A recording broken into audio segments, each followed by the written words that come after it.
رسول آئے یکجہتی کا پیغام دیا، سب کو ایک صف میں لا کے کھڑا کیا، چھوٹے اور بڑے کا امتیاز ختم کیا، اونچ نیچ کو دنیا سے مٹا کر میرے رسول نے پھینک دیا اور ساری دنیا کے اندر انسانیت کی چادر عطا فرمائی اور اعلان فرمایا غریبوں سے بچنے والوں، یتیموں سے بچنے والوں، فقیروں سے بچنے والوں، بیواؤں سے بچنے والوں، اللہ نے جنت انہی کی مسکراہٹ میں رکھی ہے۔ اللہ نے جنت بھی انہی کی مسکراہٹ میں رکھی ہے۔ مطلب یہ ہے مصطفیٰ کہتے ہیں اے لوگو اگر تمہاری خدمت سے کوئی یتیم مسکراتا ہے اللہ جنت دے گا، کوئی بیوہ تمہاری خدمت سے مسکراتی ہے اللہ جنت دے گا، کوئی فقیر تیری بھیک سے مسکراتا ہے اللہ جنت دے گا، اگر کوئی ماں باپ بیٹے کی خدمت سے مسکراتے ہیں اللہ جنت دے گا، کوئی پیاسا پانی پی کے تیرے پیالے کا مسکراتا ہے اللہ جنت دے گا، کوئی ننگا تیرا لباس پہن کے مسکراتا ہے اللہ جنت دے گا۔ دنیا میں اگر کسی کا کوئی سہارا نہیں ہے تیرا سہارا پاکے اگر وہ بے سہارا مسکراتا ہے تو اللہ جنت دے گا۔ اور انعام عطا کیا مصطفیٰ نے جب قیامت کا دن ہوگا کوئی کسی کا پرسان حال نہ ہوگا، ساری دنیا آنکھیں پھیلا کے جنت تلاش کرتی ہوگی مگر میری شفاعت غریبوں سے محبت کرنے والوں کو سبحان اللہ، نعرہ تکبیر، نعرہ رسالت، نعرہ حیدری، نعرہ وصیت، مسلک اعلی حضرت زندہ باد زندہ باد ماشاءاللہ۔ جن کا ذکر کر رہے ہیں وہ وہی لوگ ہیں جنہوں نے ساری زندگی اب غریبوں سے پیار کیا ہے۔ آج ہم تو امیروں کے قریب بیٹھنا پسند کرتے ہیں، کون کسی قریب کو پسند کرتا ہے بتائیے؟ کوئی نہیں کرتا ہے۔ زیادہ تر لوگ امیر کے پاس جاتے ہیں، دولتدار کے پاس جاتے ہیں، یہاں تک کہ اگر آپ رشتہ بیٹی کا بھی تلاش کریں گے تو دیکھیں گے کہ وہ ڈاکٹر ہے کہ نہیں، ماسٹر ہے کہ نہیں، انجینئر ہے کہ نہیں، دولتدار ہے کہ نہیں، پیسے والا ہے کہ نہیں۔ آج سے 1500 سال پہلے میرے رسول نے ایک جملہ بولا تھا، وہ کیا کہا؟ نکاح آسان کرو۔ زور سے نہیں بول رہے آپ، اور زور سے، تمہاری آواز بہت دور جائے گی۔ ہاں آپ بول سیفنی میں رہیں، آواز بہت دور جائے گی۔ جہاں چل رہے ہیں یہیں چل رہے ہیں، میرے کہنے سے پیچھے مت گھما دینا، بس یہیں رہ دو۔ بس صبح اپنا اپنا ہے، جام اپنا اپنا کیے جاؤ، میں خارو کام اپنا اپنا، میں اپنے حساب سے کر رہا ہوں اور تم اپنے حساب سے کرتے رہو۔ سمجھ رہے ہیں آپ؟ کوئی کسی کی طرف کو دیکھنے کی ضرورت نہیں۔ آگے دیکھو، بس آگے کیا ہو رہا ہے، پیچھے مت دیکھو، پیچھے دیکھو گے گر جاؤ گے، آگے دیکھو گے کامیاب ہو جاؤ گے۔ بس سمجھ لیجئے اب پیچھے دیکھنے کا وقت نہیں ہے، پیچھے کیا ہوا آگے دیکھو کہ اب ہمیں زندگی میں آگے دیکھنا، اب آگے کیا کرنا۔ سمجھ رہے ہیں آپ؟ اب دیکھیں اپنی زندگی، آج ہم دولتدار کو، عہدیدار کو، زمیندار کو، مالدار کو، بات والوں کو پسند کرتے ہیں، مگر میرے رسول نے فرمایا بیٹی کا رشتہ کرو تب ایماندار دیکھو، اور بیٹے کا رشتہ کرو تب ایماندار دیکھو۔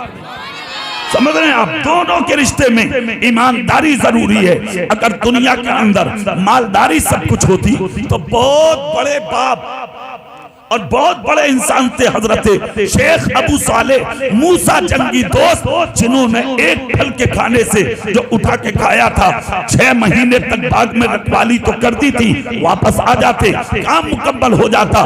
مگر آپ نے دیکھا نہیں کہ جب باغ کے مالک نے کہا میری بیٹی سے شادی بھی کرنا ہے تمہیں، مگر ایک بات کا خیال رکھنا جس کے ساتھ نکاح ہوگا اپاہج تو ہے ہی مگر غریب کی بیٹی ہے وہ۔ حضرت عبداللہ سومعی نے کہا تھا یہ جملہ، مگر جس سے کہہ رہے تھے وہ کون تھا؟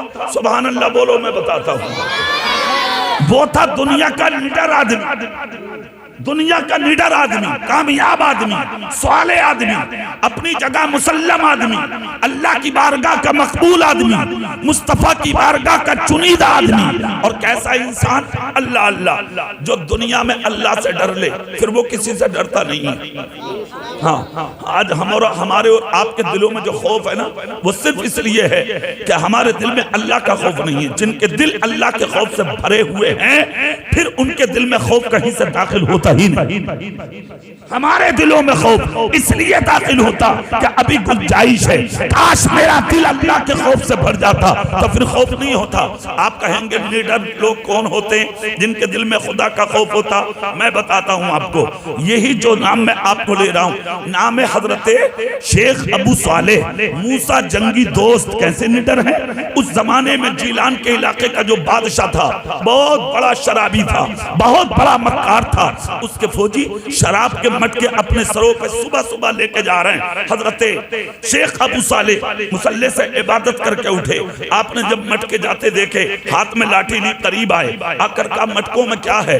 فوجیوں نے کہا جانتے نہیں ہو روزانہ ان راستوں سے بادشاہ کی شراب گزرتی ہے، ہم وہی شراب لے کے جا رہے ہیں۔ اللہ اللہ، اتنا جب سنا ہاتھ میں لاٹھی تھی، مٹکوں پہ مارنا شروع کی، سارے مٹکے فوجیوں کے سر پہ توڑ دیے۔ فوجی یہاں سے خالی ہاتھ چلے، بادشاہ کے دربار میں پہنچے، روز کی طرح آج کوئی شراب کا قطرہ اس کے محل میں نہیں پہنچا۔ تب بادشاہ نے کہا لائے نہیں خزانہ، لائے نہیں شراب؟ کہا حضور لا رہے تھے مگر راستے میں وہ ملے اور انہوں نے لاٹھی سے سارے مٹکے شراب کے توڑ دیے۔ بادشاہ نے کہا بلاؤ اسے۔ بلایا گیا، جب دربار میں لایا گیا، ہزاروں لوگوں کی نظریں دیکھ رہی تھی کہ اب ان کی خیریت نہیں ہے، مارا جائے گا، سزا دی جائے گی، قید میں رکھا جائے گا۔ بادشاہ نے قریب کر کے کہا کون ہو تم؟ کہا جانتے نہیں ہو مجھے؟ کہا سنا تھا نام آپ کا، تمہاری زبان سے سننا چاہتا ہوں۔ کہا اللہ کا بندہ ہوں، مصطفیٰ کا غلام ہوں۔ زور سے نہیں بول رہے؟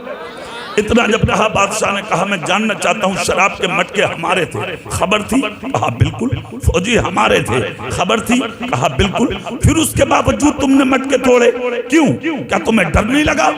آپ نے فوراً نظر اٹھائی اور نظر اٹھا کے کہا مجھے تیری ذات پر خیال آیا، تیری زندگی پر مجھے ترس آیا، میں نے جو کچھ کیا نا وہ تیری محبت میں کیا ہے اور میں نے تیری عقیدت میں کیا ہے، تجھ پر رحم آیا مجھے، اس لیے میں نے مٹکے پھوڑے۔ بادشاہ تخت پر اٹھا، اٹھ کر کہا میں سمجھا نہیں۔ اتنا جب کہا تو آگے بڑھے، آگے بڑھ کے کہا سن، شراب کا پینے والا جہنم میں جائے گا اور قیامت کے دن جو بندہ تیرے سامنے کھڑا ہے یہ جنت میں جائے گا۔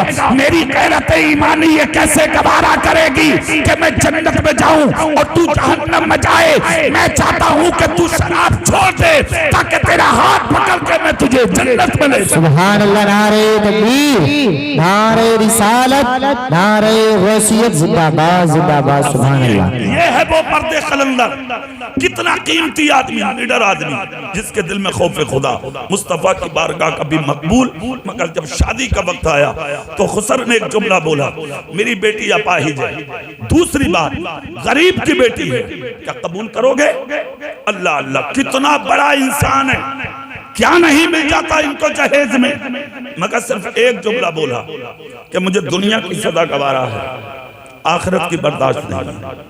اور آئیے نکاح قبول کر لیا۔ نکاح میں جب پہنچے بی بی کے پاس، جا کر دیکھا شفاف چہرے والی حسینہ بیٹھی ہے سامنے۔ واپس آ گئے، راستے میں خسر سے ملاقات ہوئی، کہا واپس کیوں ہوئے؟ کہا ایک سیب کی سزا تو 6 مہینے تک برداشت کی، اب پتہ نہیں کتنی سزا ملے گی، میں شاید کسی دوسرے روم میں چلا گیا، غیر عورت کے قریب چلا گیا۔ سر چوم کر خسر نے کہا ڈرو مت، وہی تمہاری بیوی ہے۔ کہا آپ نے اپاہج بتائی تھی، وہ سلامت ہے۔ کہا یہ تیرے صبر کا نتیجہ ہے، یہ تیرے صبر کا بدلہ ہے۔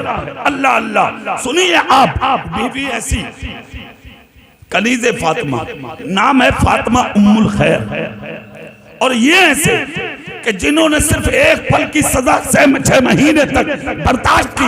ان دونوں کے مابین جب بچہ دنیا میں آیا تو کوئی اور نہیں وہی تھا کہ آج جس کے 11ویں کا مہینہ میری اور آپ کی نظر سے گزر رہا ہے۔ اس لیے کہ جب ماں باپ لاجواب ہوتے ہیں تو اولاد بھی لاجواب ہوتی ہے۔ مگر یہ ساری چیزیں کہاں ملیں گی؟ جب مصطفیٰ کے فرمان پر عمل آپ کریں گے۔